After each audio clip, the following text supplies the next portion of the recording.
This is Outside the Round with Matt Burrill, a Raise Rowdy podcast. So I got my girl, Miss Taylor Stanford, one of my first friends when I moved here to Nashville. Yes.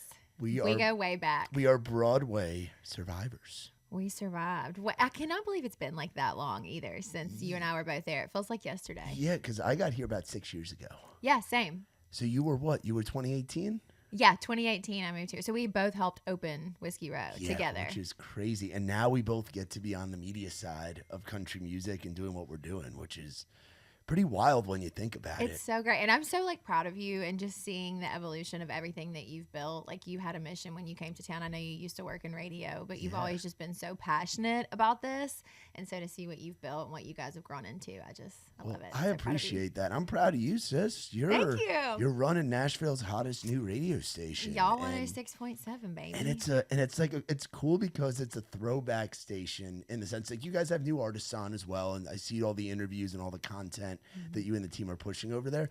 But it's a throwback to like the golden age of country, the 80s, 90s, 2000s. Like you get to play the songs that you grew up on and that you loved so much. Oh, I'm obsessed with it. That's like why I wanted this job, was because of specifically the music that we play. It's the 80s, 90s, early 2000s, like you said. Yeah. It's what we grew up on.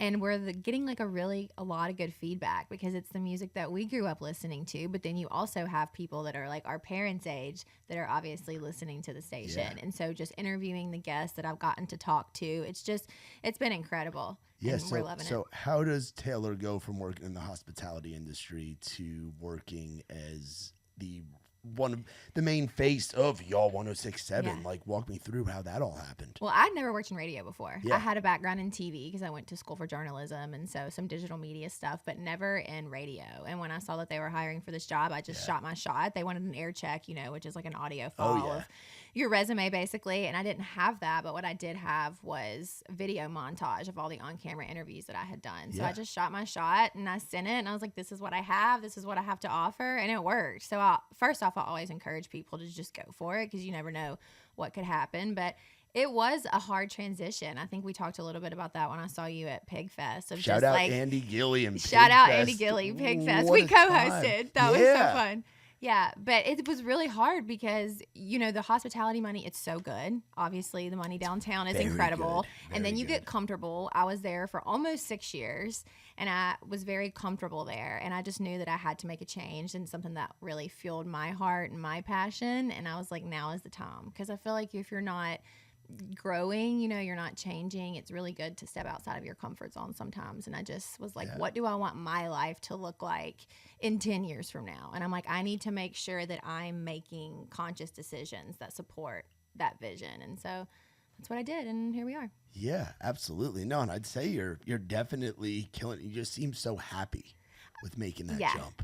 I am happy. That's the best way to put it. I feel very fulfilled talking to these people, and then they inspire me as well as a songwriter because I'm talking to some of the people that I have respected my whole life, and to hear their take on the industry and to hear their advice, it's really, really inspiring. And with any big life change, it's obviously a culture shock at first, but it was 100% the best decision for me, and a lot of prayer went into that.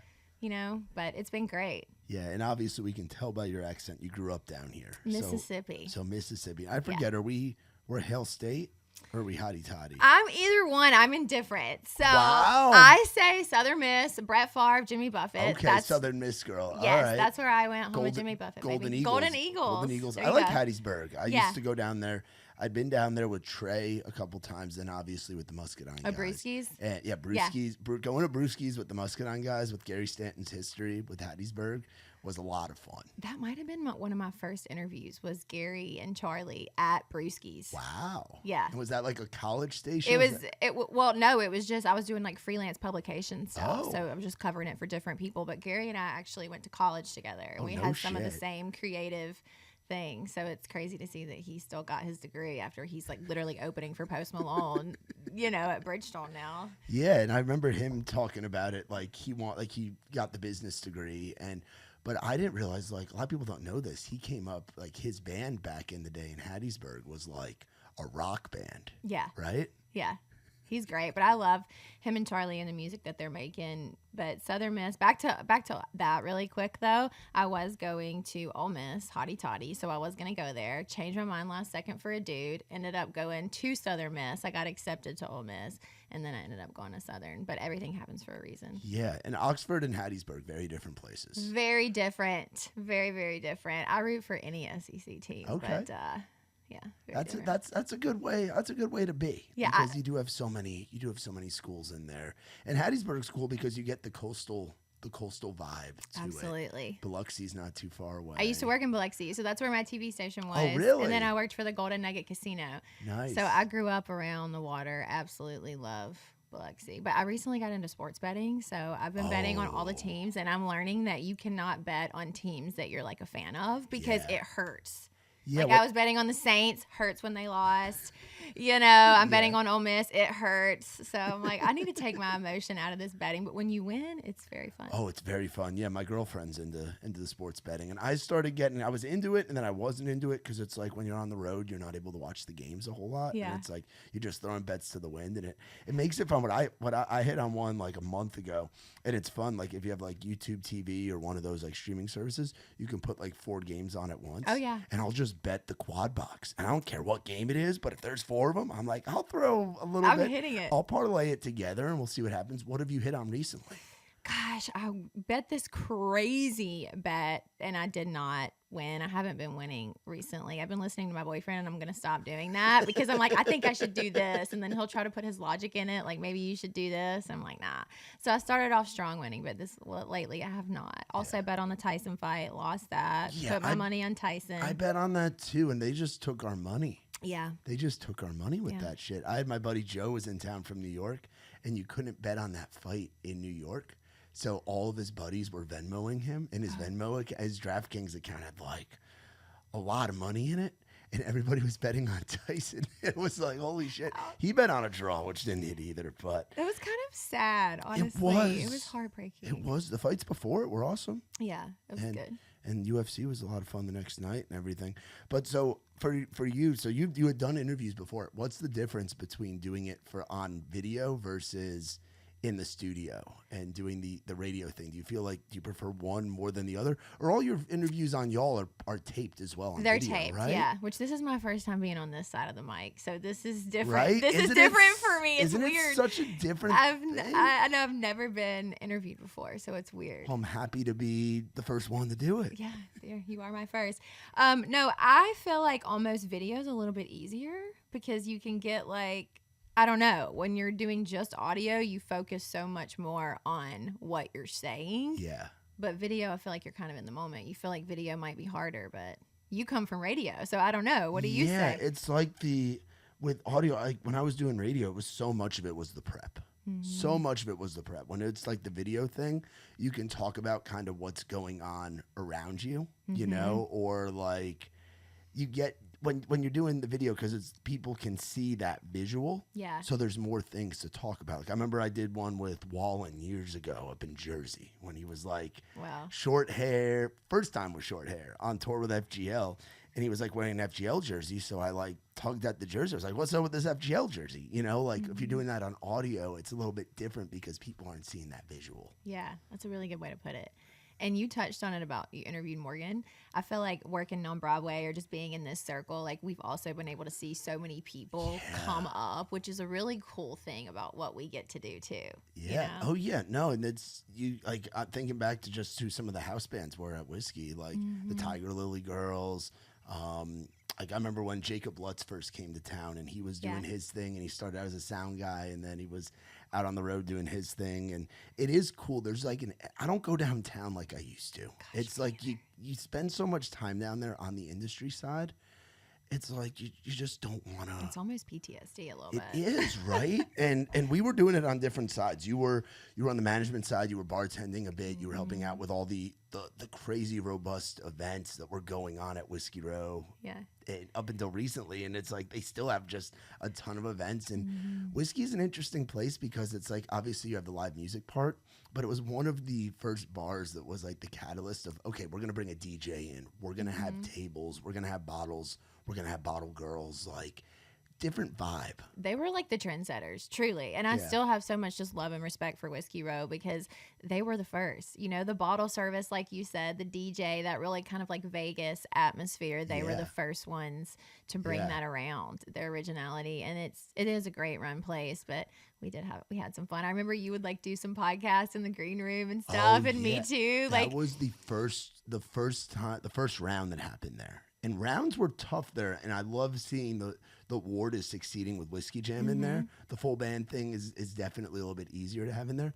But rounds, it was tough because you're doing it on a club level where people are used to partying, you know, and it's a round is a little bit more of a different thing. So I remember people holding up the quiet signs like you're on a golf course or something. Chase Irwin telling everybody to be quiet. Yeah. Which I do that occasionally now over at Duck Blind when we're doing our things, but I do it in like a little bit of like a different, more like on brand way for me. But yeah, doing those interviews up in the green room, like was really cool to like watch the original music thing go downtown. And that was March of 19, I want to say. Yeah, we were pretty much the first. They weren't really doing rounds downtown, you know, or like original live music. It was all covers. And then we did that for several years. And then now I feel like a lot of people are doing it, which is great. Yeah. But we were the first. Yeah. And what was cool about that too was having people that were in the Whiskey Row family playing. Like I remember Ethan Willis, Dave Hangley, who's the guy that convinced me to move down here, who's now on the road with John Morgan, and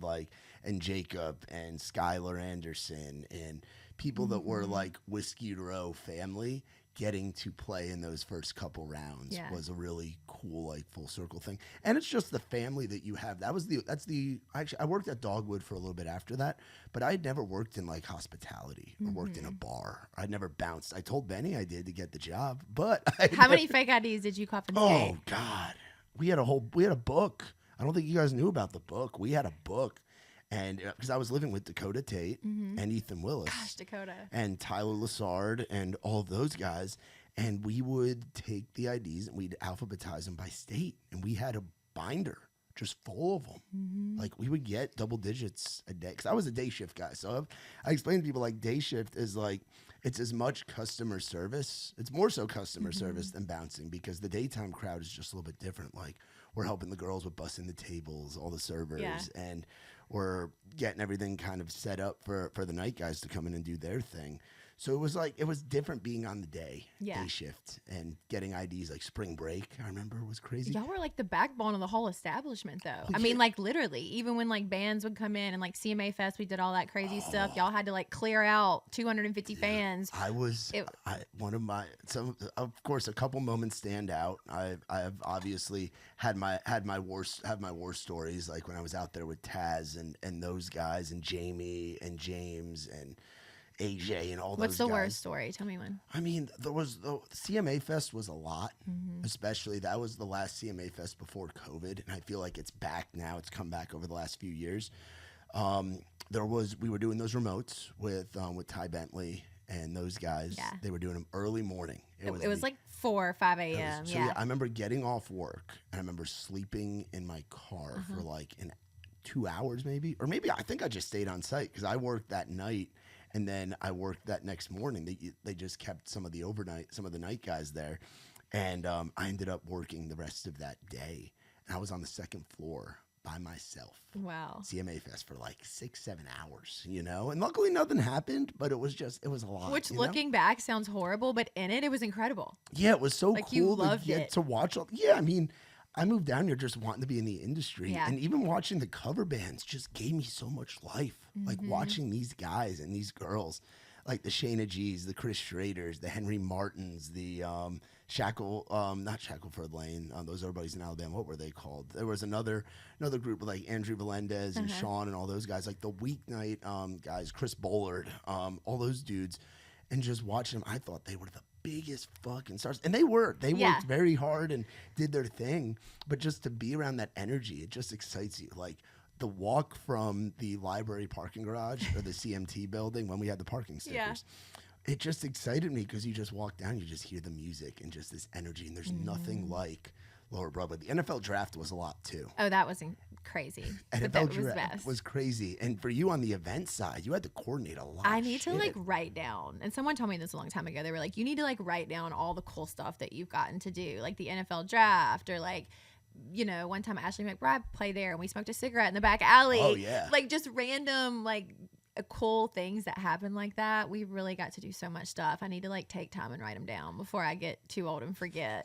But I think you said it, the energy on Broadway. I miss the feeling of when you first moved to town, or like the very first time you visited here and you felt that energy. It was like Christmas morning as you're like when you're a kid. It's hard to get that first time feeling back when you've done it for so long and you kind of get burnt out on it. Yeah. But there is like a really special energy downtown. Yeah. When was the first time that you came up here? Oh, I think I was a kid the very, very first time. It was like on a field trip. We went to Opryland. I fell in love. And then I was in college when I came again as an adult. And I was like, I absolutely have to be here. And I feel like I kept visiting more and more frequently. And then the last time was during CMA Fest right before I moved. And I was like, I'm done. I went home and quit my job after that. Wow. Yeah. Yeah. Isn't there's something in the moment, it doesn't feel that scary, but looking back, it's kind of like, what the fuck were we doing? What the hell did we do? No plan. No plan, just moving down here. Mm-hmm. You know, it's like that jump when you look back was scary, but in the moment we wanted it so bad that we're like, this is just what we have to do. And it's a city of dreamers. You're surrounded by that energy, though. And a lot of people that work in the bar industry also have a dream. And it's okay to have a day job and a dream, which I feel like has been the hardest learning part for me over the last couple of years, is you can have something that pays your bills, and then you can have something that fuels your passion as well. Yeah. So what is your title at y'all? On-air personality. On-air personality. Yeah. But there's so much more than just, it's a lot more. Yeah. Especially at like a startup station in the role that you've played. You're wearing so many different hats over there. No, totally. So what is a day in the life of Taylor Stanford? Like you go clock in, what does a day for you kind of look like? Every day is different. Usually we have artist interviews. Oh shit. Sorry. Answer it. Let me mute that real quick. Sorry about that. Oh, good. You can answer it. No, I'll call him right back. Shout out my man Bradley Jordan. Call him right out. Sorry, Bradley Jordan. Go ahead and answer it. On a pod, we'll call. I know. I met Bradley a long time back in the day. He's the man. We'll call you right back. There we go. Sweet. But yeah, it's like there's just the radio thing, because it was like when I was doing radio, I started out as an intern and then was on the street team, and then went from the street team to doing overnights, like the voice tracking, which I'm like, so cool, I get to be on air. And then to covering shifts, and then having my own weekend shift, and then swing manning, which is like morning shows out, I'm in. Afternoon shows out, I'm in. You find yourself, it's a grind. Like the radio grind. What has been the biggest adjustment for you? Because you have, I think the hospitality thing prepares you for it. Yeah. Very, very well. I think just learning the ins and outs of the industry would probably be the biggest like learning curve for me, is because it's a whole new industry. But I mean, I love it. I love talking to the artists, and it's not a 9 to 5. We're always going to concerts and events and covering different things. We're doing on location radio broadcasting, and it's just a lot of networking, which I absolutely love. Yeah. But I love being able to be a champion for other people and other people's music too. That's a lot of fun. And I don't know if you're familiar with like 80's country, but T.G. Shepherd, T. Graham Brown, like these guys that we interview have Grammys, like multiple number ones, more than you and I can even count on one hand. Yeah. Like T.G. Shepherd told me a story about when he met Elvis in an alley when he was homeless when he was 16, and Elvis was like, why don't you just come back to my place, made him a peanut butter and banana sandwich, and then was like, I want to help you with your career. And then Elvis became like one of his best friends. So just being able to hear stories like that, and like I've asked them, what's the best advice that Elvis ever gave you? And Elvis says, you can't have an ego or you'll never survive in this business. And if Elvis Presley didn't have an ego, like why should you or I have an ego? Yeah. So I just feel like I'm learning so much from the people around me that I'm getting to be exposed to, if that makes any sense at all. Yeah, the stories and giving them a platform, because radio was obviously a even bigger thing back then, but there wasn't this. There's so many different outlets now through radio to get somebody's story told. And Absolutely. you get to do that right now. I think it's important to share that music too to the next generation. I mean, they don't make songs like that anymore. There's incredible music being made, but there's this fixation that we all have with 90s country, and there's a reason for it. It's just because the instrumentation, the storytelling, it was just, I love it. Yeah, and it's like right now there's a revival going on through folks like May Estes, through our boy Zach Top, through Riley's doing it a bit, Wyatt McCubbin, like there's so many, the old Hickory Boys, there's like this 90s 2000s sound, like stuff always kind of comes back around, and right now we're at that 90s 2000s, like entering Rascal Flatts, but like still tribute to like the Mark Chestnuts and that Joe Diffie's and that style of sound that's in the mainstream. All the guys we play. Yeah, all the guys that you play, it's like everybody that's kind of popping right now grew up on that as well. And they're making music that sounds like that. It is such a tribute to it. It is. And I mean, even what you do is so important. Podcasting, huge. I mean, I think that single-handedly was half of our election coverage this year. Not to go political, but you just have such a platform is what I'm saying to reach the youth of today. Yeah, it's the way that it's like, I studied that when I was in college. I was a digital media, like communications major, similar to yourself. Is that what you were studying at Southern? Yeah, journalism and communications. Yeah. So it's like you study like how different media platforms have an impact on different things in the world, like current events. And it's like 2008 was the beginning of like Facebook and social media, and Obama did a great job with that. And then social media has played a role in 2012 and 2016 and 2020. And now it's like 2024. It's more important to be on a Rogan or a Theo or something like that than to be on the traditional media. Like, because anybody can access it. All you need is one of these or a computer like what's over there, and you can listen to it anywhere. And you can still edit podcasts, but I feel like you get the full story. Yes. Versus like a 5-second clip on, the news. Yeah, and especially like the way that Rogan and Theo. They're my favorite. Yeah, because they're just so conversational. You know, and they have their little bits, and they're comedians, but they're also very serious when they're interviewing people. Yeah. So how would you say your interview style kind of is? Because I try to keep it like conversational, but I also love when I don't know a person and I'm just going off a sheet that a publicist or a label will send, and I get to know somebody, and it's like you ask those few questions to start, and then once you crack that shell, it turns into the conversational thing. You are very conversational. So I try my best. I'm getting used to being in the guest seat over here. Yeah. My interview style, I feel like going into it, I was like trying to study. I mean, I always study my artist, but I felt like it was more of like planned out questions. And then now it's evolved into more just conversational. Like you said, I feel like doing it a little while, you kind of learn that it's just, you're just talking to the other person across from you. I would almost say mine's kind of therapeutic. Like I have people tell me they're like, I feel like I just left a therapy session, because I'm like, if you could go back to talk to yourself at 16, like what would you say? And like I ask stuff like that, but just because I want to get to know kind of why people are the way that they are in a way. I don't know.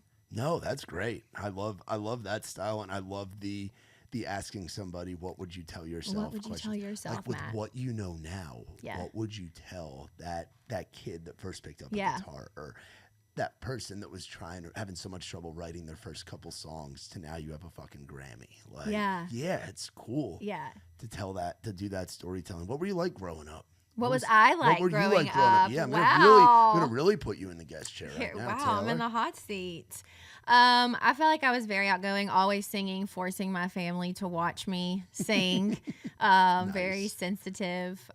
My dad worked in the industry. So Tracy Lawrence, shout out, actually gave me my first guitar. Oh, no My shit. dad was out on the road with him one weekend, and he was like, my daughter wants to learn. And he goes, actually, just give her this one. The one he had just played on stage. Wow. And I still never play it. It's still in a case. Yeah. But it was always just a dream that had been placed on my heart. I didn't know what direction I wanted to go to. I just loved music, and I knew that one day I wanted to, you know, when you're in a small town, you're like, oh, I have big dreams and I want to move away one day. And I actually didn't do that until, like I said, I had graduated college, and then I was like, I just had like a midlife crisis, I guess, at 24, and was like, I need to get out of here. Yeah. What was Baby Taylor singing? Like what songs? Like Shania Twain, Conway Twitty. I used to duet with my dad, Conway Twitty. Leanne Rhymes, Faith Hill, Mississippi Girl was my shit. I mean, Mississippi. That makes sense. See, I was a big Tim McGraw guy, and it's funny. I was just back up with family. My sister just got married this last weekend, which was a lot of fun. And Your sister? My sister did, okay. yeah. And I got to introduce my girlfriend to a lot of my family and everything. And my grandma was like, I have all these pictures and videos of Matthew singing Tim McGraw songs when he was 4 years old. We need to see them. I know. I don't know where they Pull are. one up I'm right kind of now. scared to find them, but I don't have them on here. What's your favorite Tim McGraw song? Oh, jeez. According to my grandmother, in 1999 and 2000, I was a big I Like It, I Love It guy. Mm-hmm. Big Where the Green Grass Grows guy. Like that. I remember that first Greatest Hits album where he's like wearing the red shirt and got the black hat. Oh, yeah. There's a couple Faith Hill songs on there too, But yeah, that was my first concert too. I love Tim McGraw. I remember seeing him. And it was back when like McGraw was doing the Eric Church thing where it was like no openers, but he played for like 2.5, 3 hours. Mm-hmm. And then he was partying like Wallin. Back in the day, which Tracy Lawrence was like part of that crew too. Like the 90s country guys threw down. Oh my God, thank God they didn't have Snapchat or Right? TikTok or anything like that. I mean, yeah, they were going hard. It wasn't all over Instagram the next day. Yeah, and it's like that was kind of what catapulted country into that era into where it's at now. Like you have like Garth doing Central Park. You have like Chesney being one of the first guys in the stadiums, those famous Alan Jackson, George Strait shows, to now where we have mainstream country artists. It's like a given that you can go see Morgan or Zach Bryan or Combs or 10 years ago FGL or Luke Bryan or Aldean in a stadium. Yeah. And those guys were at the forefront of that. I love like seeing these guys doing so, and shout out to Morgan for winning Entertainer of the Right? Year. By Finally. the way. He's incredible. Finally. But that's just another example of Morgan grew up on the Tim McGraws and the stuff that we're talking about, and you can almost hear that in some of his earlier stuff. But Tim McGraw, going back to that, my next 30 years, do you not feel so old thinking about that? Because I remember being a child in the back seat listening to my next 30 years by Tim McGraw, thinking, 30 sounds so old, and then now where I'm. I hit that. So you just hit 30, and we're not going to talk about it. I just hit 30 in I'm going to be hitting 30 in January. Oh. So yeah, I haven't thought about that. My next 30 years will be the best years of your life. We're right fucking there. Yeah, something about when you turn 30, which I'm older than 30 now, but it makes you think about your whole life. Yeah, and there's so many of those songs. Like you think about like Tracy Lawrence, like Time Marches On. Like, yeah. That storytelling song, and you look back and everybody's got those moments, whether it's exactly what he's talking about in that song, but just looking back and just seeing how people's lives and how families kind of progress. I love speaking of Tracy Lawrence and all those crazy stories, like my dad will tell me the craziest stories from Tracy and Toby and stuff, and he was telling me about like the time that Tracy married a Dallas Cowboy cheerleader. It was a very brief marriage, but Toby Keith told him, like, he was like, man, if you want to, like, I'll cause a scene and we can blow out of here if you're having second thoughts, if you're having cold feet. I'm like, man, just to like be a fly on the wall and to like hear that conversation between Toby Keith and Tracy Lawrence. It's just, I love those guys. Yeah, that's really cool. So who are some of your favorites that you've gotten to interview? Who was like your first one with y'all? Do you remember your first one? My very first interview with y'all was a songwriter, Bobby Fisher. He wrote Goodbye Says It All, Black Hawk, and he had a bunch of Call Me Twitty. He had a bunch of great cuts. Yeah, that's cool. Yeah. So what was that like, your first one? Were you nervous? Like, I was nervous, but then after that it was like riding a bike and you kind of just get back on it. I actually haven't interviewed Tracy. I would love to.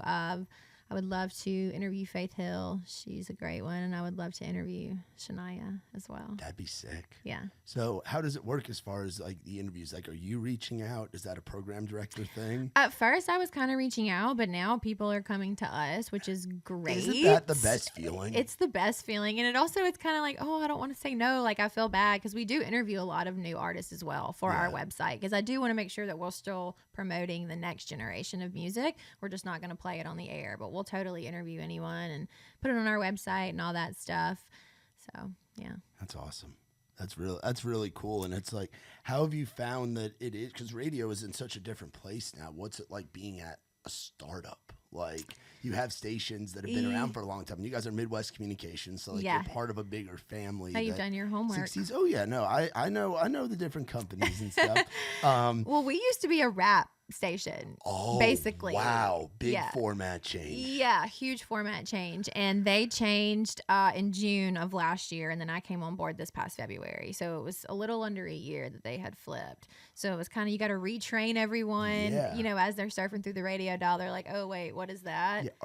Did you have people that were like, "Where's the rap? Where's my Tupac? Where's my Usher? Not really. No? Not really. People have been loving it. We've been told that Kenny Chesney loves our station. Shout out. That's cool. We interviewed Terry Clark the other day. She said she loves the station because, I mean, we're making them money, honestly. Like we're playing their hits every single day that a lot of the other stations only play currents. Yeah. So it's been an uphill battle, but it's been good. Like, getting people to know about us, because once they do, they love it. So it's just a matter of getting the word out. I went to my first CRS country radio seminar. Isn't that an awesome That was really cool. Yeah.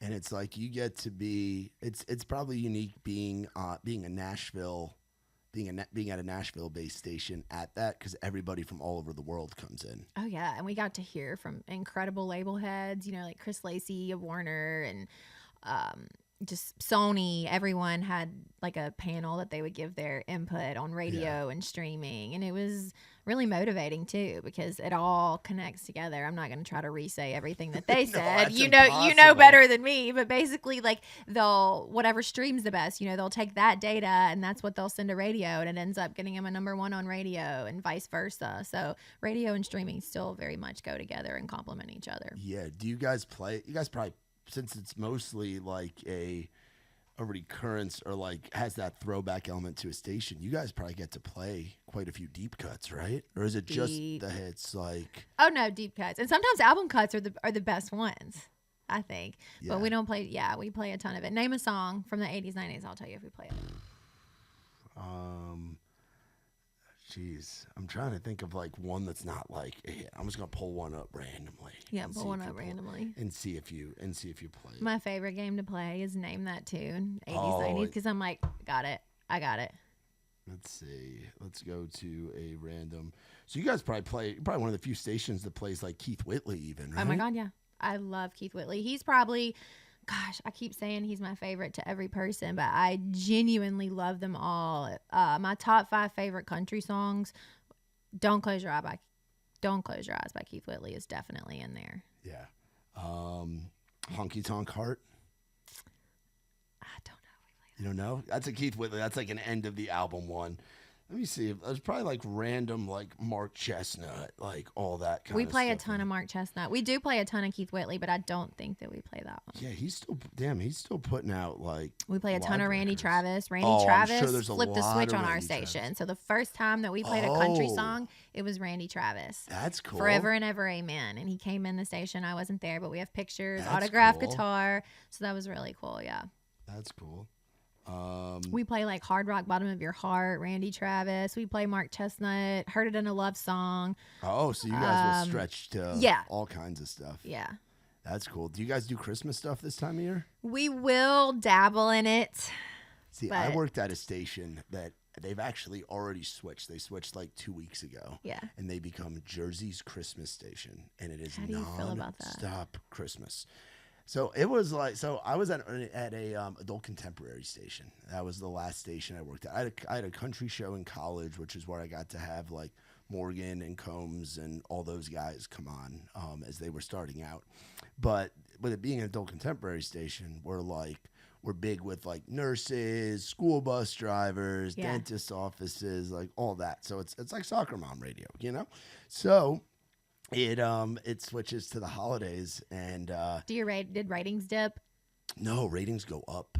Ratings go up because everybody in Central Jersey knows that they're playing we're the Christmas station, and it goes up. And we would do like a big like toy drive, and then I would go to collect the toys from like the different places that we had like the things set up, and they would dress me up like an elf. I was Matt. I was Matt the magical Christmas elf, or Magic Matt the Christmas elf. Magic Matt. Yeah, it was like when Magic Mike was a thing, Yeah. and they were like pimping me out to all the soccer. Yeah, I used to go to like jewelry stores, like all this. You need shit. to bring that back. Oh, I can't do that now. I'm in Nashville too. It's a whole different game down here. It's so funny that it makes. I was watching a movie last night on Netflix with Chad Michael Murray, and it's called The Merry Gentleman, and he like does like some type of mail review strip show to help raise money to save this bar, like the typical Hallmark movie, but it literally sounds like you, Matt. Yeah, it was. Matt Theo. Yeah, it was odd. It was odd. We did the closest I got to one of those things was I worked. We had like. So do you guys have other stations like in your building and stuff? We have Jack FM and then Mix 92.9, so they're all in the same. So cool part about Jack FM, I worked with a guy who they named Jack FM after. His Really? name's Jack Myatt, and he was with CBS back in the day when they made that switch, and he was the one that programmed all the Jack FMs. I didn't even know that. which was cool. Yeah, it's You taught me something. Random fact. Yeah, that was what was cool about being in Jersey was a lot of the people that I worked with. Like my first boss, her name was Jody Bastillo, and she was the promotions director, and she was one of Howard Stern's first promotions directors. Oh, wow. So like she used to work with Howard, and like people that worked at like Light FM and Z100 and all these like mega Hot 97, like all the mega stations in New York. As the people got older, they would shift to Jersey and go from Market 1 to like Market 41 or whatever Central Jersey was. But yeah, the Christmas stuff was wild, and the closest I got to like you talk about like the mail review thing, I wasn't dancing, but we had in our cluster, it was like Jersey was like one cluster, so we had us and an AM station that was like weird talk radio and like high school sports, and then Rutgers football and like college sports and all that stuff. Then we had a rock station to the north, WDHA, and then we had a rock station that was like the Jersey Shore's rock station. It was called The Rat, and they were fucking wild. I bet. Were you living over there and working when that was on the air? So my family was. I guess we were young. Yeah, so I graduated college in 17. And I worked there from 16 to up until right when I moved here. So I was there for like 2 years, but the Rat in Belmar was just like, like you guys have like a prize wheel and like all that shit, right? Yeah. So it's like we would have like a prize wheel or like cornhole or like Plinko or whatever. But the Rat, their prize thing, it was a fish tank. And it had a shot glass at the bottom. And you had to drop a quarter into the shot glass. And that was how you got a prize.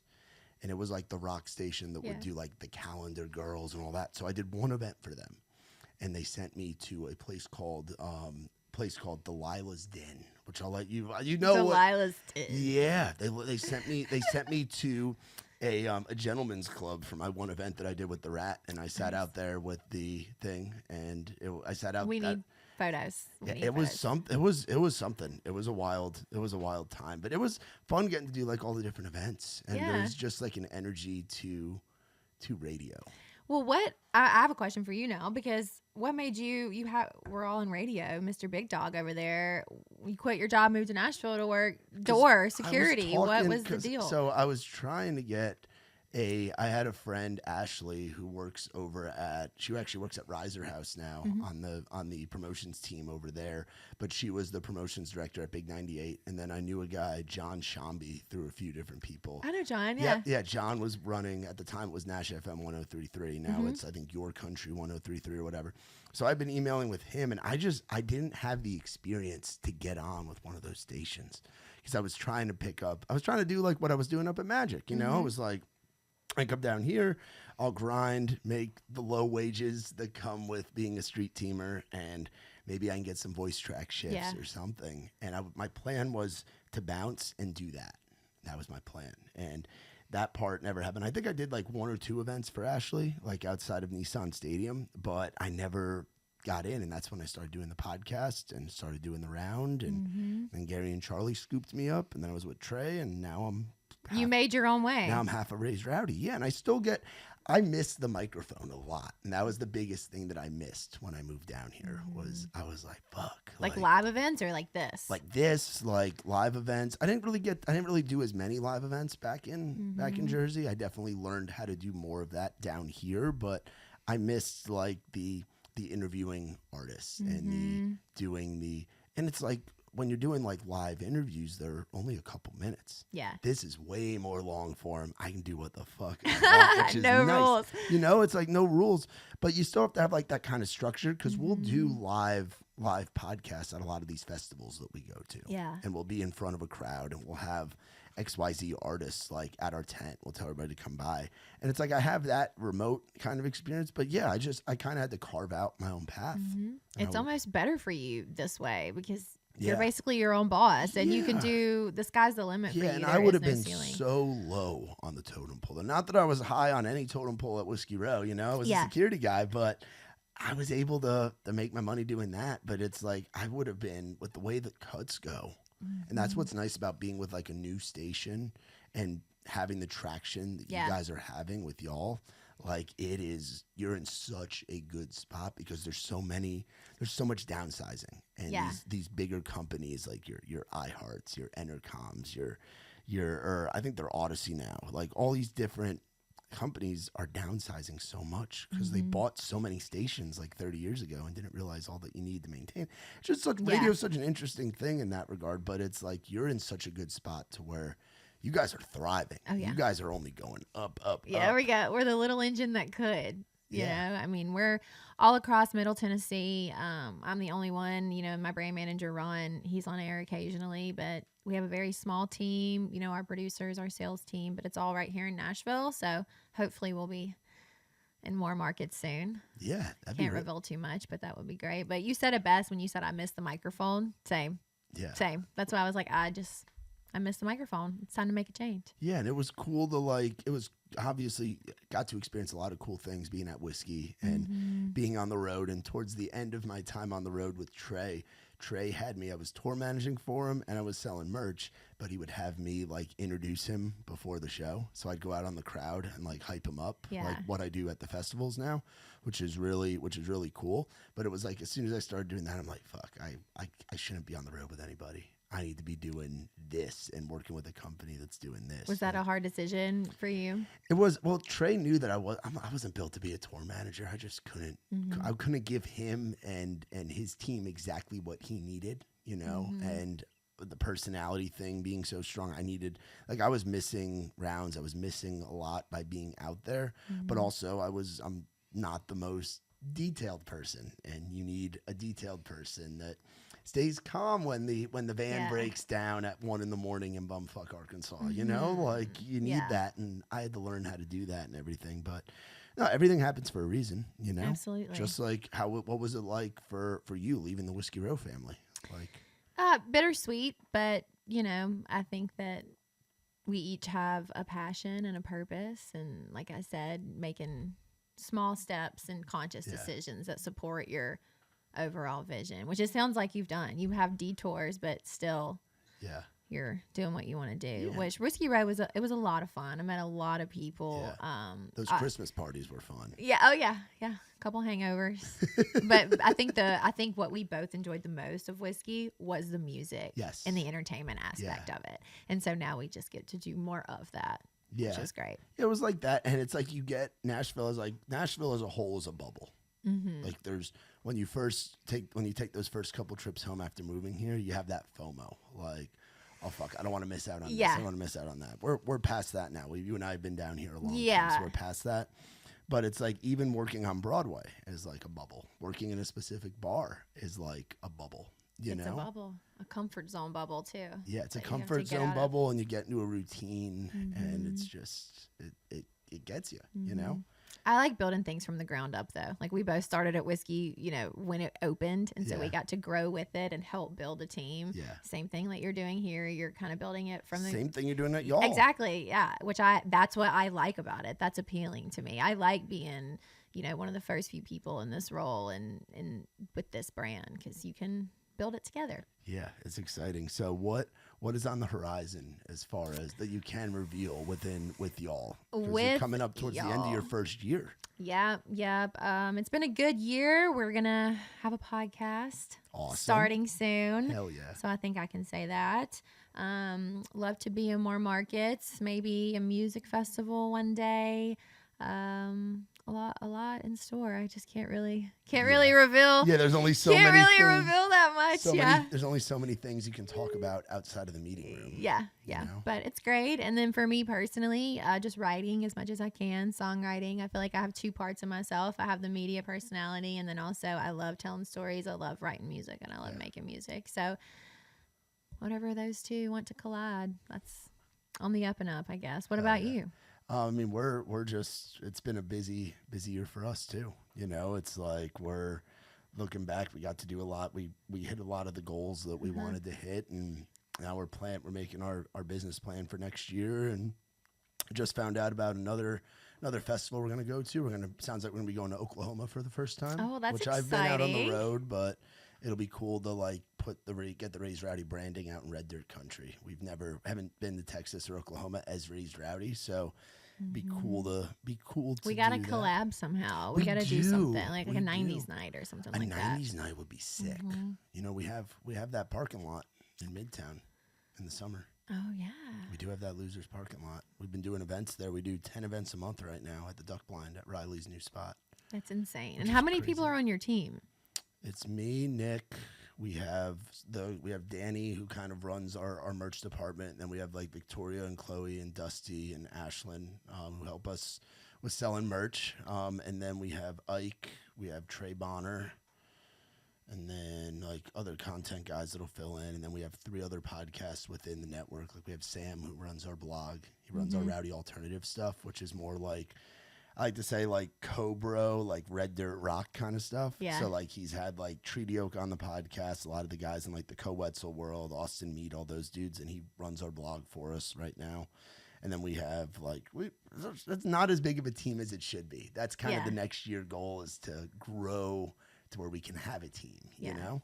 Delegate a little. Yeah, exactly, because it wears you out. Nikki and I are just always running. Oh yeah, I mean the music festivals and just being on the road is exhausting. Yeah, being on the road and then events. Like we got one tonight, we got one tomorrow, we got. Oh yeah, one what do you Sunday. guys have tonight? Tonight we're doing Outside the Round, which was formerly In the Round. That's the one that I've been running since a while. September of 19 at Live Oak. Yeah, that was when we started that. Yeah, we're doing one tonight with our buddy Sawyer from Country Liberty. It's a Canadian lifestyle brand. So we're doing an all Canadian takeover, which we found is like a cheat code for whenever there's an American holiday. Get all your Canadian friends to come and play because they're all in town. I got a couple Canadian friends. Yeah. Yeah, so we're doing that tonight, and we got Duck Blind tomorrow, which I'm interested to see how Thanksgiving Eve at a bar is. Oh yeah, it's supposed to be the biggest party night of the year. I know. We'll see what it's like in Nashville. It should be fun. I'm going to Jelly Roll tonight, so going maybe to I'll Jelly Roll? stop That'll by be sick. your round after. Have you seen a Jelly Roll show before? I've seen him at different things. So I'm at the CMAs, different radio events that I've been to, but I haven't seen like a Jelly Roll on tour. Okay. Have you? So yes, many times, times. So it's gonna be good. Oh yeah, so I've seen him headline multiple festivals. I've seen him do like mud bog things. When I was with Trey, we would mud bogs. That's what reminds me of my hometown, man. They're mud bogs. What's your hometown in Mississippi? Poplarville, Mississippi. Oh, I've been through. I've been through there. Yeah. Very I know where small. that's. Yes, very small. Lots of chicken gizzards and all the good shit. First of all, I love Jelly Roll. It's like a spiritual experience every time that you listen to Jelly Roll talk, because he just sounds like he's preaching a sermon, which I do feel like he'll do eventually in his life. Yeah. But he brings me to tears almost every time. And again, Nashville shows are weird. Nashville shows are different. I don't think it's going to be like that for Jelly, because Jelly's a hometown guy, and I'm sure you're going to get all kinds of cool surprises with it. His show, I've never seen I've only seen like a few people like captivate a crowd like that much. Like Garth at Yankee Stadium was like that for me, where it's just a big sing-along. Zach Bryan was like that, where it's just kids. It's just this like, there's just this energy where it's like girls on dudes' shoulders, dudes on dudes' shoulders. Like it's just crazy. At a Zach Bryan show? At a Zach Bryan. Zach Bryan's for the girls and for the bros. Wow. Like Zach Bryan. Never been. I saw him at the at Rock the South and at the Auburn Rodeo. It were like 35 or 40,000 people at the Auburn Rodeo. It was crazy. But Jelly, it's like people just like he's the voice of his people. Yeah. He's the trailer park. Like you said, such an element of like, he is as much of a preacher as he is an entertainer, as he is a songwriter. Just his story. He's humble. Oh, he's humble. It's the message and his story of redemption and all the different lives that he's lived. Tonight will probably be, you've probably been to a lot of shows this year, I would imagine, just like I have. Tonight might be the best show of the year for you. Oh my God, I'm so excited. Deadass. I think it will be. He definitely made me cry at the CMA Awards with Brooks and Dunn when they sang I Believe. Yeah, tonight. And it's like there's moments of high energy and but then we're going to party. Fuck ton of pyro. And then there's moments where he'll go around and, at least at the out-of-town shows, people bring signs. Like, you're big when people are bringing signs to your concert. Yeah. And Jelly will usually take a few minutes in the middle of the set and read through as many signs as he can. And the signs are like, this song helped me get through this. My mother or somebody in my family just overdosed. I've been sober X amount of years or X amount of days. And he has a moment in the show where he breaks the wall down of him in the crowd. And it's just the most amazing thing. Oh, wow. I'm going to lose it. I'm going to lose it. You're going to love it. I love him in the best way. Yes. For everything he stands for. And like you said, I know you're sober, not alcohol. Yes. But I love how he's just so transparent about his past and how it's made him who he is today. Yeah, it's the authenticity thing. And that's a big thing in the storytelling of the songs that you guys are playing on the station. And a big thing that I think has come around now, you know, like the bro country era was fun. We all went to tailgates and drank Fireball and looked at you were with dudes in jacked up trucks. I was with girls in Daisy Dukes. Like we had the 2010s were a lot of fun, but right now there's just such a craving for the real shit, and the authenticity, and Jelly is that. Yeah, he is. So I'm excited. You got me hyped up. You're gonna have a fucking and your round's gonna be amazing. It's gonna be fun. Yeah. Oh yeah. No, it's gonna be fun. They're a lot of fun. It's tough to like have a super night when you do 10 of them a month. It's tough. Yeah. But we try to find a way to make everything special, and I'm going to Vegas for the first time next weekend. Ooh, for what? An FR. Oh my God, it's so much fun. I've never been. You're gonna love it. I've been multiple times. I've been in Vegas and when they had it in Fort Worth, but they have this thing called Cowboy Christmas, which is like a huge expo of anything possible that you could want to buy for yourself or for your girlfriend or your family. It's just like incredible. And there's concerts, who's playing out there. So when we're out there, I mean, the list is like the weekend. I know the weekend after, like Gavin Adcock and a lot of our buddies will be playing. I think Garth is playing like 4 or 5 different nights. Like there's a bunch of different like massive names. So we're hosting an event at Losers at MGM. Oh, sick! Like a 7 to 10, 8 to 10 kind of slot.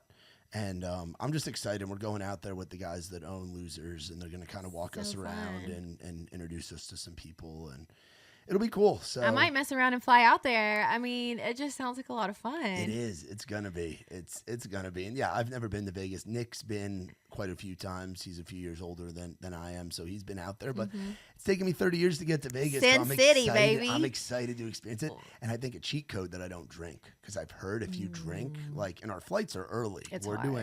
We're flying out at 6 a.m. next Thursday, and then we have like a 5 a.m. flight. But I don't drink, because I'm just going to drink Red Bull. You'll be fine, but your friends, that's going to be tough. Yeah, I've heard that the red eyes back from Vegas, you see all kinds of shit on that plane. Yeah, but that specific week in Vegas, too, you're going to kind of feel like you're in Nashville, because there's cowboy hats literally everywhere. Yeah. Because of the NFR. Yeah, and it's like the real rodeo folks. Yeah, and they throw down. Oh, I bet. Yeah. I bet. I'm very excited to see it. You're going to have fun. And now I'm having FOMO, so now I really want to come. Well, I have FOMO at the Jelly Roll show tonight. Yeah. You're going to have such a good fucking time there. I have one more question for you, because this made me think about it. What's your favorite thing about the South? Ooh, my favorite thing about the South. Well, I love my Carolina-born girlfriend. I love Erin. I love my South Carolina girl and her little Tennessee daughter. But the way that people are very like inviting and friendly, it's like coming from New York or the Northeast. It's very harsh. It's very rigid. There's definitely a work ethic up there. There's a strong work ethic down here when it comes to a lot of the blue collar things, but it's like up there, like end of the day means like end of the day or like the hour. Down here, end of the day can be like end of the week. Like it's a little more chill, kind of go with it. And people are just like the way that Faith is down here, and just good people. Everybody has like, there's a deeper appreciation for, I think, life in general down here, because I think the quality of life's better, you know? I think that's a big thing. But yeah, just the culture of and being an outsider and coming down. Like I remember my first time going to those southern towns with Muscadine, like going to a Hattiesburg, going to a Boaz, Alabama, going to a Tifton, Georgia, going to all those different towns. It's fun, you know. I love seeing new places, and I consider the Tennessee is like Nashville's my second home, and even the state of Alabama like my third home, just because I've spent so much time down there between Trey and Gary and Chuck. Like, I like the South a lot. Do we think we'll stay? Oh, absolutely. Yeah. I'm not going anywhere. Yeah, my girlfriend's been here for about 10 years, and then her daughter is 6, little Charlotte, so she's got years left. But yeah, I don't think I'm going anywhere. I mean, everybody's leaving New York anyway. Like my family that was in New York is in Delaware now. Like, so they're inching southbound, you know? Yeah. So it's like, what's the reason? There's like, I'll go home for like a Yankees game or like something like that, but do I wish we had better bagels and pizza? I was just about to say, you got to teach me how to make your bagels. Do you make them or do you just buy them? I don't know how to make them. I remember you used to bring bagels to Whiskey Row. Yeah, that was that was chaotic because I would get off the plane and then I'd have to clock in my shift. And I'd have a big bag of bagels, and I'd tell everybody I'd cream cheese and all. Yes, I'd have the bagels, I'd have the cream cheese, I'd have the butter, and they'd be up in the kitchen and around that little spot where the elevator is on Charlie on the 3rd floor. And yeah, that was my thing. Was everybody's making their own bagels now? Their starter dough, their bread. Oh, I don't know. Yeah, you got to get into it. I don't mess with that. The homesteaded. I don't mess with that. I have my bagel guys, and it's funny. Like I got my bagel guys. I got a supplier. Yeah, I go to David's or Goldberg's or Nyack Hot Bagels or. I mean, I had like. The way Mexican restaurants and like barbecue stands are down here, like Mexican restaurants. They are. They're everywhere. Yeah, they're everywhere. Yeah. I didn't realize that until I moved down here that there'd be fucking Mexican restaurants. We got 2 right there. We get like here in Hermitage, Old Hickory. Then we have 10 Mexican restaurants in Hermitage alone. Yeah. And Hermitage doesn't need 10 Mexican restaurants, but we have them. Yeah, they're literally everywhere. So it's like that with bagels and pizza growing up. Like. I grew up in like the suburbs, but I could walk from my house and in like a 2-mile radius. I think we had like 7 pizzerias, like 7 solid pizza places, and like 5 or 6 bagel places. Wow. Like within walking distance. I was in the suburbs. I wasn't even in the city. That sounds amazing. Like Italian food, and I had a bagel before I got here. Oh, really? A Publix bagel, not Publix bagel. All right. They make them at the bakery, not New York. Yeah, and I mean, we had a place back home. My home county is Rockland County, and we had a bakery there. And it's a spot where like you go in and it's like you go through and they have like all the cookies and all the Italian stuff, like all that. And then you go through this little like door and then you go into where all the bread's like being made and you put on a little plastic glove and you pick out what you want. You like fill the bag with your bagels right off the conveyor belt. Like, that sounds heavenly. And then the best part is you can take like that piece of Italian bread or that roll of that bagel, you bring it into the deli section, you pull a number, you hand them the piece of bread that you just picked, and then they'll make the sandwich for you on the bread that you just grabbed. Where is that? In Rockland County, New York. It's about 30 minutes outside the city where we need to implement that here. Yeah, but it's just every section of the country has what they do really well. Down here, barbecue, like mac and cheese as a side dish for Thanksgiving down here is awesome. We don't do mac and cheese. Yep, I'm making it. Yeah. Mac and cheese, biscuits, barbecue, collard greens, green beans. Sweet potato casserole. Sweet potato casserole. Yeah. Pecan pie or pecan pie, however you want to say it. Like all of that, it's done so much better down here than it is up north. A lot of bacon, a lot of frying, a lot of butter. And you got to have the bacon in the green beans, like when you're making it. That's how my mama does it. Yeah, that's how Erin does it. That's how my girlfriend does it, and her mom does it, and everybody. Yeah, it's just different, you know. Mm-hmm. But I think Nashville's cool because you do have so many different cultures. Yeah, it's a melting pot, which is fun. Because I don't think it was always like that, but I think we got here at the right time. Yeah. To where that became. So where are some of your favorite spots? Like where does Taylor hang out in nowadays? town? Yeah, where do you just hang out nowadays? My house.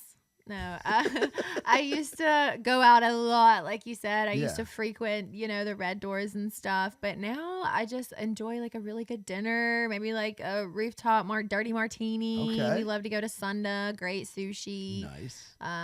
Maybe do like a rooftop bar, maybe like LA Jackson or something like that. But my going out is like all the music events that we go to, like tonight at Jelly Roll. I'm sure we'll go out after that. Yeah. So it's like we're always doing something. Yeah. So when I have a day or like a Saturday to not have anything to do, I love to just sit on the couch. And that's what I find myself doing now too. Yeah, you need to decompress. I feel like it's important with what we do to have that time to like reset. Yeah, it definitely is. But then at the same time, it's like so much what we do is like on the artist discovery side, like and luckily there are a lot of.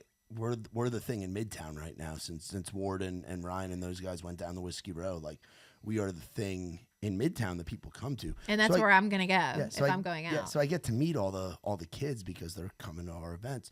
But there's something to be said for meeting those kids that just moved to town that are at Red Door, and it's like people coming up and wanting to be a part of our events and all the different things that we do and everything. But then it's like I have a girlfriend, she's got a daughter, and I love spending time with them too. And it's like you have to charge the social battery. And as you get older, you like daytime stuff. Like I like going to the farmer's market and hiking and like that's fun for me. But I do love a cold beer dive bar. Absolutely. Yes. We should go to Santa's Pub soon and sing some like 90's karaoke. That would be so fun. What we're doing too, on December 9th, we are doing our Raised Rowdy Christmas party. You are invited. It's an open event, invite. But I'm going to give you an official invite. Whoever wants to come, bring the boyfriend, bring whoever.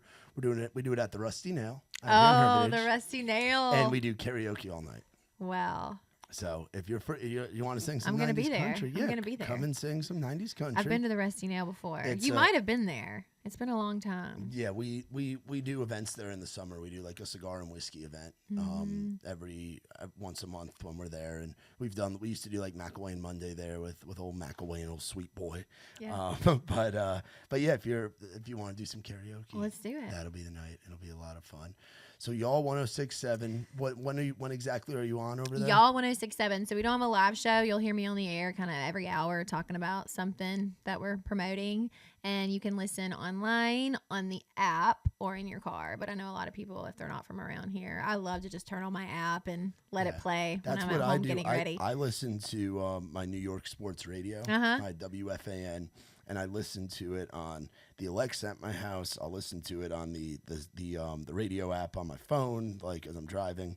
And yeah, the fact that you can listen to any station anywhere, like you can build an audience around the world now with the way it is. It's not just on the radio dial, it's wherever. Yeah, it's great. And we're always giving away free tickets. We gave away sweet tickets to the CMA Awards. Wow. And usually you have to like live here to win. So it's a great opportunity for some free concert tickets if you ever want to enter. Hell yeah. That's awesome. Well, sis, I appreciate you coming on here. Thanks for having me. This was so great. Absolutely. And a new experience for me being on this side of the mic. Yeah, but it's fun, right? We've been talking about doing this for a while, so I'm glad that we could get it done. Me too. Very proud of I you. I appreciate you coming out here, and I got some more hats for you to go sift More through and take hats? as many of them as you I want. got this amazing one. I love my new y'all hat. This traded. This is sick. Really, really cool. So y'all be sure to check out our girl Taylor Stanford. Check out y'all 106.7.